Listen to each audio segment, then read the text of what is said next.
खुलुमबाय गोजोन फुंबिलिनि गासैबो बड'लेण्ड बुब्लिनि अनसायगिरिफोरखौ बरायग्रोबाय। दिनै 15 सेप्तेम्बर शुक्रबारनि फानजामुथिखौ फरायथिनो लादों आं गेवलां हाजोहारिया। फानजामुथिनि गिबियाव मेष राशि, नोंथांनि मावनो लानाय खामानियाव हेंथा फैगोन। सोलोंथाइ लानायाव नोंथाङा दिनै गोसो जानाय नङा, खामानिफोरखौ गोसो होनाय नङा। वृष राशि, दिनै नोंथांनि साननाय हनायफोरा बांसिन जागोन। गोसोआव लाजिनाय गिनाय सोमजिगोन। गोसोआ खामानि मावनायाव उसुखुथु सोमजिगोन। मिथुन राशि, नोंथाङा दिनै गुबुननिफ्राय मदद मोनगोन। गुबुना नोंथांनि खैफोदाव सहाय खालामगोन। दिनै नोंथाङा खैफोदनिफ्राय रेहाय मोनगोन।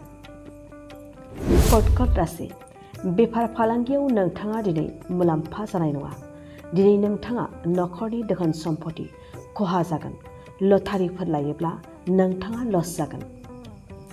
सिंह राशि, दिनै नोंथांनि साना मोजां जागोन। नोंथांनि गोसोनि साननाय हनायफोरा जाफुंसारगोन। दिनै नोंथाङा लुबैनायफोरखौ मोनफुंनो हागोन। कन्या राशि, नोंथाङा दिनै रां रुफा खहा जागोन। खामानिफोर मावोब्ला जाफुंनाय नङा। नखरनि दोहोन सम्पति खहा जागोन।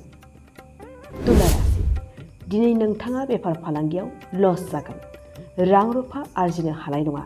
नोंथांनिफ्राय रां रुफाया खहा जागोन। वृश्चिक राशि, गोसोआव खामानि दामानि मावनो थुलुंगा फैगोन। जा मावनो लायो गोसो होनानै खामानिफोरखौ मावगोन। दिनै नोंथांनि साना गोथार जागोन। धनु राशि, दिनै नोंथाङा दुखु दाहाजों सहायनो गोनां जागोन। साननाय हनायफोरा मोनसेबो जाफुंनाय नङा। गासैबो साननायफोरा फैमाल जागोन। मकर राशि, नोंथांनि नखराव दिनै दावराव दावसि जागोन। बिसि फिसायनि गेजेराव नांज्लायनाय जागोन। सोमोन्दो गावस्रानायनि आसा दं। कुम्भ राशि, दिनै नोंथांनि नखराव गोजोन सान्थि फैगोन। नखरनि मानसिफोरनि गेजेराव अनलायनाया बांगोन। दिनै नोंथाङा नखरनि गोजोनखौ नुनानै गोसोआव रंजानाय फैगोन। मीन राशि, दिनै नोंथांनि गोसोआव खामानि मावनो थुलुंगा फैगोन।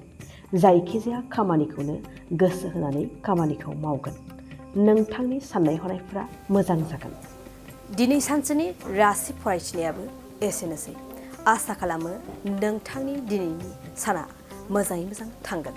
बेखौ बड'लेण्ड बुब्लि नखरनिफ्राय मिजिंथिबाय। गोजोन्थों। चिराङाव सावस्रि सिबिथायनि थाखाय मोनसे मोजां फाहामथायनि राहाखौ लानानै फैदों एसटि क्लिनिकआ। आथिखालाव सुबुंनि देहायाव नुजाथिबाय थानाय डायबिटिस बेरामनि थाखाय मोजां फाहामथाय होयो एसटि क्लिनिकआ।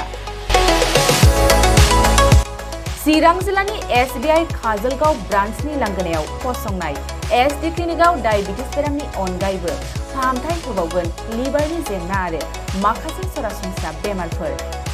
बे एसटि क्लिनिकआव डायबिटिस बेरामनि फाहामथायखौ होगोन जर'खा फाहामगिरि डक्टर समित देबा। नोंथांमोना फुं आरो मोनाबिलि समावबो बे क्लिनिकआव फाहामथाय लानो हागोन। डक्टर, लेबरेटरि, मुलि, ECG सिबिथायनि खाबुफोरखौ बे एसटि क्लिनिकआव मोनजोबगोन।